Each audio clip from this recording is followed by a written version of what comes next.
이 경기도의 거래량들이 움직이고 있죠. 지금 제일 뜨거운 데가 어딘 줄 아시죠? 분당입니다. 분당이 후끈달아 올랐습니다. 굉장히 많이 올라왔고 실질적으로 제가 요거 지수를 좀 보여드리면은 서울 같은 경우는 이 0.2 0.32, 0.25 이 색깔이 칠해집니다. 0.2부터. 요게 좀 상승장입니다. 상승. 0.4가 되면은 거의 급등이고 지금 현재 한국 부동산원에서 통계로 나온 게 0.1입니다. 0.12. 이거는 지금 KB니까 KB는 지금 서울이 0.2로 나왔습니다. 0.21. 그리고 광진구 많이 올랐죠. 0.3이면은 세게 오른 건데 0.62 성동구 보십시오. 이건 미친 겁니다. 이거는. 이 급등입니다. 급등. 급등입니다. 그리고 중구 쪽에도 일부가 거래가 되면서 이렇게 좀 올랐네요. 용산도 0.25. 그리고 강동구도 0.4죠. 급등장이죠. 그래서 명일동, 상일동 뭐 이런 데 둔촌주공 그러니까 올림픽 파크 포레온 여기 움직인 거고요. 송파도 가락동 쪽하고 오금동 쪽 이쪽도 좀 많이 움직임이 있습니다. 잠실도 있지만은 이렇게 된 겁니다. 지금 보면은 이렇게 하다가 경기도도 보시면요. 지금 분당을 한번 보십시오. 분당 미쳤죠. 0.69입니다. 지금 분당은 줄 쓴다고 해요. 줄 쓴다고 해. 그리고 성남이 이 수정구, 중원구, 분당구인데 수정구도 0.41로 급등장이 좀 만들어지고 있습니다. 그리고 다른 데는 좀 마이너스도 있고 한데 지금 보시면 광명도 연속 4주째 KB 지수로 따지면은 올라가고 있는 부분들이 보이죠. 그리고 과천이 상승은 계속됐는데 둔화되다가 9월 15일 이후에 가격들이 또 올라가고 있는 부분들이 있습니다. 그리고 수지구, 수지구는 용인이죠. 그 다음에 하남도 0.22로 가격이 움직이는 상황으로 나와 있습니다. 그쵸? 자, 근데 이게 여기에만 이렇게 빨간색이 될까요? 항상 이렇게 거래라는 건요, 이런 식으로 되다가 나중에 하락이 있다가 상승이 되다가 하락이 있다가 좀 긴 하락이 있다가 상승이 있다가 하락이 있다가 하락 상승 뭐 이게 계속 반복이 되는 겁니다. 저는 풍선 효과가 지금 오는 타이밍이 경기도도 왔다고 생각을 합니다. 지금 경기도 같은 경우는 좋은 데가 분당, 과천, 광명, 하남, 평촌 이런 데가 되게 좋은 데잖아요. 석 달 새에 분당하고 광명으로 올마간 매수세가 2배가량 증가했다고 합니다. 어느 정도로 됐냐. 이 분홍색이 분당이고요. 이 보라색이 광명입니다. 분홍색이 2025년 4월 달에 670건, 5월 달에 790건, 1100건, 1200건, 1500건. 분당도 많이 늘었죠. 광명 같은 경우도 321건, 347건, 갑자기 600건, 650건, 800건, 850건으로 꾸준하게 올라왔습니다. 그래서 제가 거래량이 왜 중요하냐면요. 거래량은 집값의 결과값이거든요. 지금 이렇게 거래가 늘어나고 있습니다. 자, 그런데 이 늘어나는 게 입지 좋은 구축도 가격들이 움직이고 있다는 거예요. 철산조공 13단지 같은 경우는 뭐 84타입이 12호까지 신고가가 일어났고 서울과 접근성이 좋은 광명의 이런 구축들도 신고가가 일어났다고 합니다. 12단지, 13단지가 이제 대장이죠. 만약에 재건축으로 신축이 딱 철산동에 다 되었다라고 할 때 대장은 철산조공 13단지입니다. 거기가 지금 신고가가 일어났다고 합니다. 그리고 이 풍선 효과가 광명도 장난이 아닌 게 국평이 최고가 15.8억. 그러니까는 분양가를 말하는 겁니다. 철산역 차이. 이게 이제 광명 12구역인데 광명 뉴타운 12구역은 30일 날 1순위 청약을 하는데 최고가 15억 8천. 어마어마합니다. 이 분양가가 굉장히 높은 건데 문제는 이게 이 풍선 효과가 여기에만 분양가가 높은 게 아니라 지금 보시면은 과천, 수원, 광명, 구평도 이제 평분당가가 5년 새 3,600만 늘었고 뭐 15억이다. 라고 얘기하면서 과천은 2020년 대비해서 이제 2025년 전하고 비교할 때 거의 3,600만 원 올랐고 수원 같은 경우도 1,300만 원, 구리도 다 올랐죠. 여기 입지가 제일 좋은 게 과천이죠. 성남, 안양, 구리, 수원 다 좋죠. 그 다음에 하남, 의왕, 김포. 의정부는 좀 제가 아주 선호한 지역은 아닌데 아무튼 뭐 이렇게 많이 올랐다는 겁니다. 그런데 이렇게 많이 올랐는데 앞으로는 어떻게 될까? 저는 더 오를 것 같은데요. 그리고 제가 가격을 인정해야 된다는 부분이 뭐냐면요. 지금 보시면은 예전에 2020년도에 과천의 3.3의 분양가가 2,300만 원이었어요. 근데 지금 보시면은 의정부의 신축이 2,200만 원이에요. 성남이 2,500만 원. 안양은 과천보다 그때 5년 사이에 분양가가 훨씬 더 높았죠. 그리고 2025 기준으로 지금 '와 너무 비싸다.'라고 지금 판단하고 계실 겁니다. 자 그런데 제가 과거를 좀 보여 드릴게요. 야 경기도 구평 15억 실화냐? 지금 신문입니다. 고분양가에 경기도까지 난리. 이게 어디냐? 광명이죠. 자 그러면은 이건 어떨까요? 서울의 84제곱 아파트 분양가 10억 훌쩍 고분양가 논란. 10억이 무슨 고분양가 논란이에요. 지금 따지면은. 이게 2023년도 불과 2년이 안 됐습니다. 10월 달이니까. 여기가 어딘 줄 아십니까? 한 개 더 보여드릴게요. 강남보다 비싸다. 평당 4천만 원 찍은 강북의 이 아파트. 힌트는 광진구입니다. 이 아파트는 어떤 아파트냐? 2023년 10월 달에 광진구의 롯데캐슬 이스트폴입니다. 어딘 줄 아시죠? 자양동 쪽에 있는 거. 여기가 분양가가 지금 10억이 훌쩍 넘었다라고 얘기했는데요. 여기 84 기준으로 이때 분양가가 15억이었습니다. 지금 광명이 얼마라고 했죠? 광명이 15억 8천인데 지금 고분양가 논란이 일었던 광진구의 15억짜리 고분양이었습니다. 이때. 예, 요게 15억이었는데 고분양가다. 이거 문제가 많다. 강남보다 어떻게 비쌀 수 있느냐라고 했는데 롯데캐슬 이스트폴은요. 15억에 분양했지만 지금 매물은 25억에서 26억에 나오고 있습니다. 고분양가 논란이 시간이 지나니까 잠식이 되었습니다. 자, 또 볼게요. 유명한 아파트죠. 올림픽 파크 포레온. 여기 미분양 났었죠. 특히 이제 소형 평수. 제가 아는 상담한 사람 중에서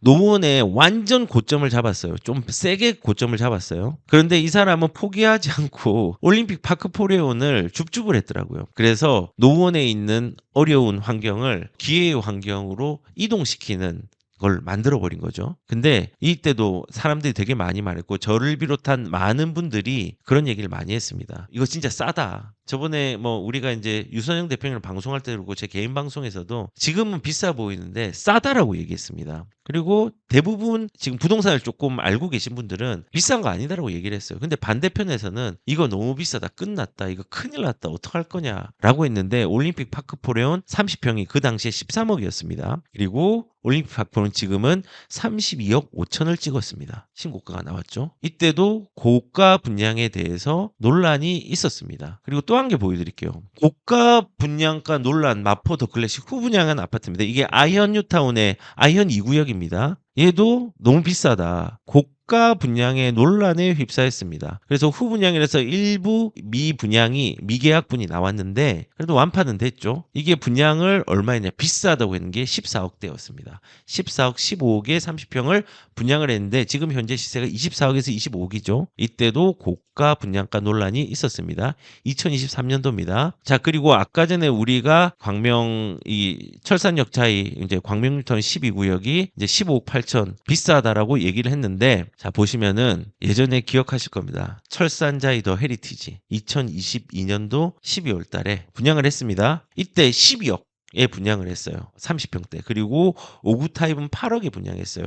제가 이 기억나는 게 방송 중에 꾸준히 들어오시는 분이 있고 제가 그분 결혼식까지도 갔었습니다. 근데 그분 같은 경우는 자기 부모님이 여기 헤리티지를 분양을 하려고 하는데 당첨이 되었다 했나? 8억이라서 너무 비싸다는 거예요. 그래서 분양을 포기했다. 뭐 분양을 안 넣었다라고 얘기를 하더라고요. 근데 조금 그때도 안타까워했어요. 근데 지금 이것도 가격들이 많이 올랐거든요. 그리고 철산자의 헤리티지가 이때는 12억인데 지금 15억대 거래가 되었고 호가는 16억대거든요. 그러니까 이것도 그때도 고가 분양이 있었어요. 아 철산자의 더 헤리티지가 지금 이게 12억이 말이 돼? 라고 했는데 지금은 15억이 됐죠. 근데 여기서 이제 차이점은 있어요. 보세요. 마포라는 데와 올팍포 그 다음에 광진구 이런 데는 가격 상승폭이 굉장히 컸습니다. 그런데 얘는 올랐지만은 철산자이 같은 경우는 조금은 작았죠. 근데 상급지는 반응을 했고 얘는 아직 반응을 안 했어요. 이제 반응을 하고 있는 시기예요. 그리고 앞으로 공급에 대한 물량들이 어느 정도 소진이 된다고 하면은 가격들은 더 많이 반응할 겁니다. 저는 철산동에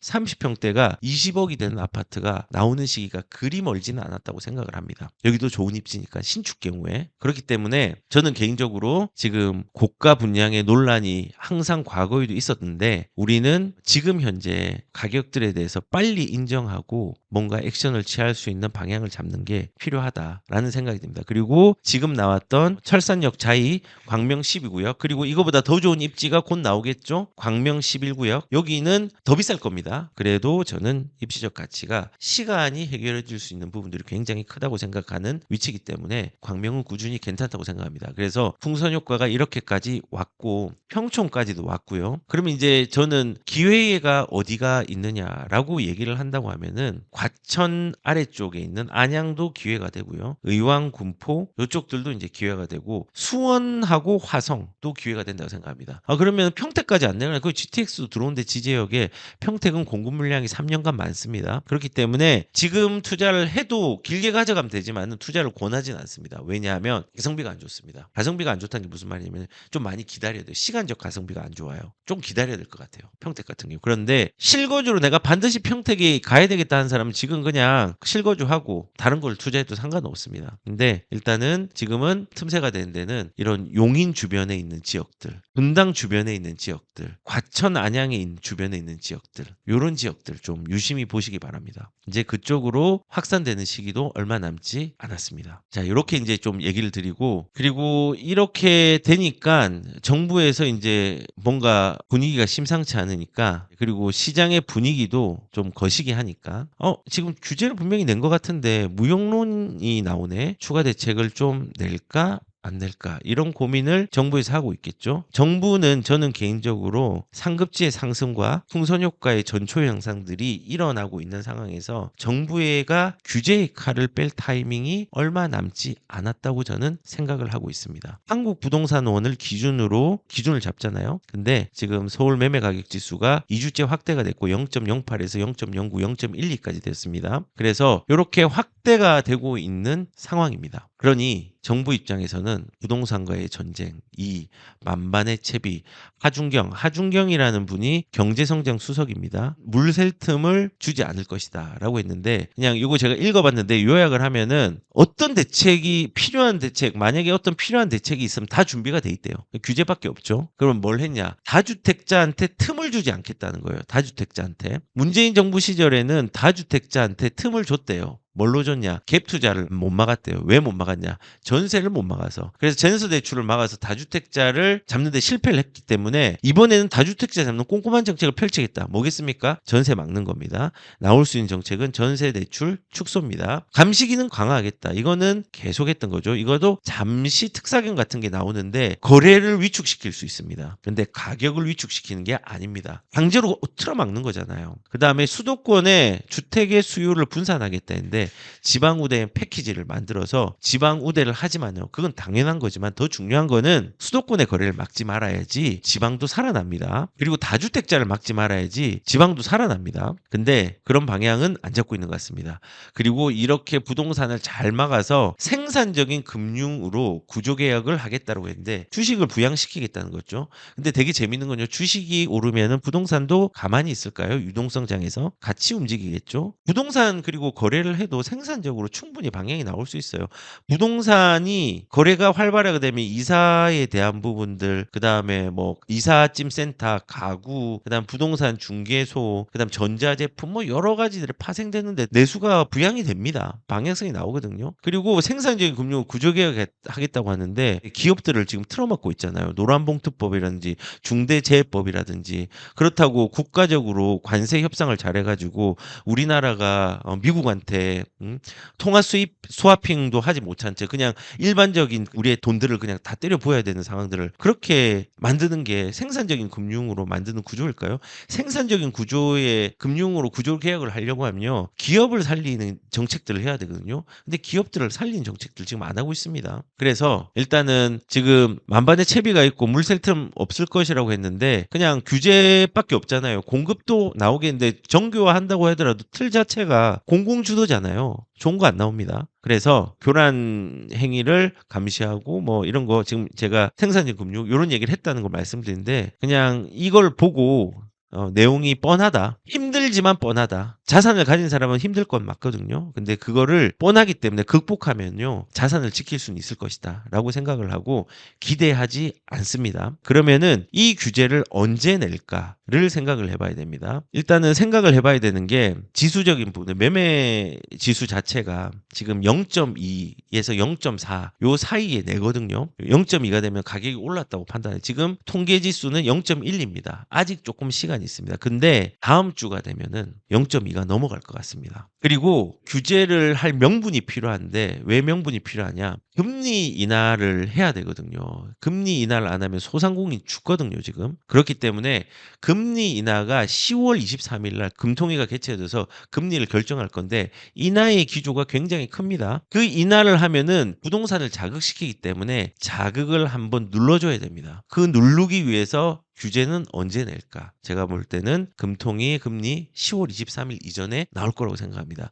어떻게 낼까? 기습적으로 또 낼 것 같은 느낌도 드는데 이거는 내피셜입니다. 명절 대체 휴가일 때 낼 수도 있고 근데 그때는 통계가 안 나와 있을 테니까 아무튼 10월 23일 전에 나올 것 같아요. 명절이 끝난 다음에 나오든지 감정원의 통계가 0.2, 0.3까지 서울에 있는 수치가 나오면은 그때 규제를 낼 것 같습니다. 규제의 방식은 토지거래 허가구역을 생각을 해봤는데 제가 오늘 그래서 토지거래 허가구역을 지정을 할까 말까에 대한 부분들을 하려고 하면 국토부가 지정을 해야 되잖아요. 근데 국토부가 지정을 하려고 하면은 법을 지금 바꿔야 되거든요. 근데 법을 바꿨는지 확인해보고 위반을 했는지도 확인을 해보고 지금 국토부의 걸 이제 법을 찾아보니까는 아직까지 움직임이 없어요. 그러면은 할 수 있는 게 조정 대상 지역이나 투기과열지구를 지정할 수 있는 부분들도 있고 전세에 대한 부분들 그리고 세금은 아직까지는 아닌 것 같아요. 세금은 마지막에 내년에 나올 것 같아요. 내년에. 그래서 지금 6월 26일, 6월 23일 금통위가 금리를 결정하기 전에 뭔가 어떤 방법으로든 법안을 빨리 통과시켜가지고 패스트 트랙으로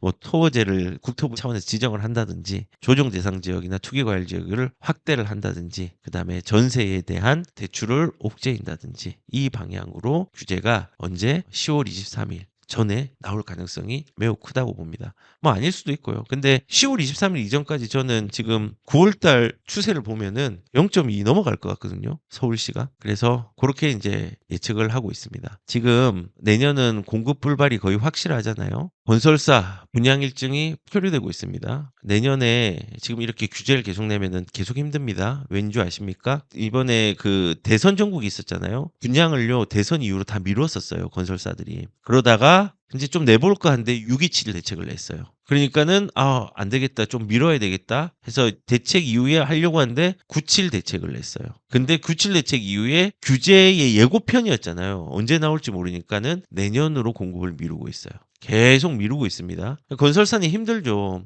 힘들어 못해 먹겠다. 규제 피하려고 계속 공급 지연한다. 그러면 사업도 계속 지연되는 부분인다. 힘들어 죽겠다. 이제 이런 거고 개인으로서는 시장 참여자로서는 규제로 지금 급하게 집을 사는 현상이 생기는 거고 뭐 이런 상황이 되는 겁니다. 그래서 요지는 지금 공급이 불발과 지연들이 계속되고 있고 그 다음에 내년에 입주 물량도 수도권에 10년 만에 최저치고 서울 같은 경우는 46세대밖에 나오지 않고 입주의 가문이고 내년은 더 심하고 그리고 정치적으로도 오세훈 시장이 추석 전에 공급 대책을 발표하겠다는데 이것도 저는 좀 아쉬운 게 이 정치적인 부분이 있는 거잖아요. 그런데 이게 중앙에서 움직이지 않는데 아무리 이제 특별시 우리나라의 수도인 서울이라고 할지라도 이 공급책에 대한 부분들을 내 가지고 정부와 결을 맞춰서 갈 수 있을지는 모르겠습니다.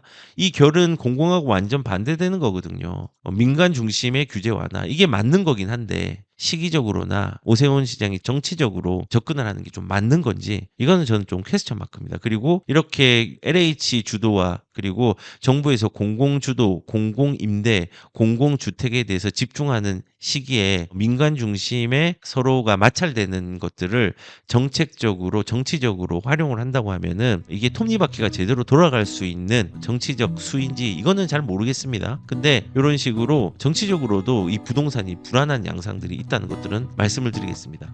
광고를 꼭 하고 싶었습니다. 언제죠? 9월 27일 토요일 제 사비를 털었습니다. 제가 이거 한번 마지막으로 보여드리고 마무리를 좀 지었으면 좋겠는 게 안녕하세요. 부동산 쿨TV 이걸록입니다. 이번에 부동산 쿨TV에서는 많은 사람들이 궁금해하는 내용으로 투자 트렌드쇼를 마련하였습니다. 우리는 종잣돈을 만들려면 복리의 마법을 알아야 합니다. 그리고 종잣돈을 무럭무럭 키우기 위해서는 좋은 자산을 발견해야 합니다. 안전한 노후를 위해서는 자산과 현금 흐름의 균형점을 반드시 찾아야 합니다. 이거 누구나 알고 있는 거 아니야? 아닙니다.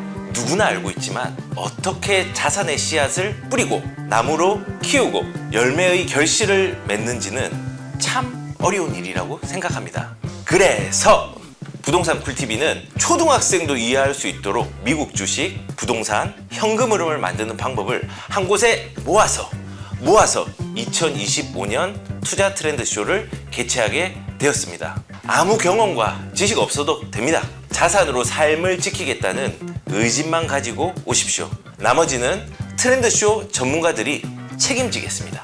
10년차 미국 주식 투자자가 1억으로 10억을 만든 방법을 알려드립니다. 여러분, 적은 돈으로도 부동산 투자가 가능하다는 걸 알려드릴 거고요. 그 다음에 저희 투자 비밀 노트를 공개하도록 할 테니까요. 강의 많이 신청해 주시면 좋겠습니다, 여러분. 저는 실제로 투자를 하면서 제 자산을 많이 불렸습니다. 저는 그렇게 하면서 믿음을 가졌습니다.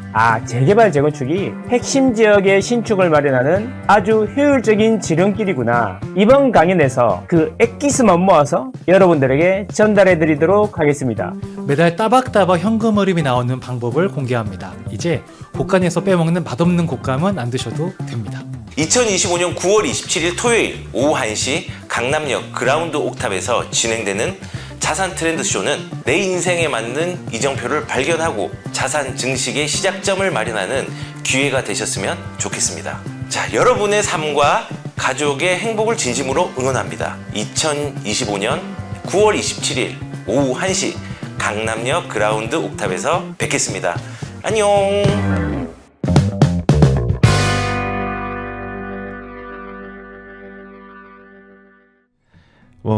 보셨죠? 예, 우리 열심히 뭘 준비를 했는데 내 삶의 유익을 또 자산의 유익을 누리고 싶으신 분들이 있으시면은 같이 꼭 함께 했으면 좋겠다는 마음을 가져봅니다.